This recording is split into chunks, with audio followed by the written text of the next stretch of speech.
ba shagali da dalili zan faɗi komai a fasas adali.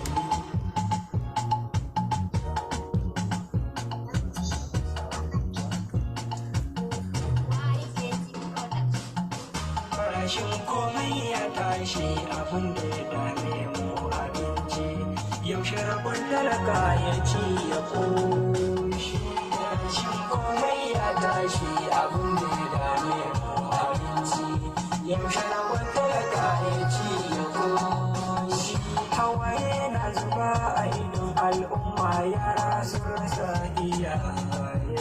Gwamnati a taimakawa talakawa a daina batun gina titi, yanzu ko abun na neman ya fi karfin talaka.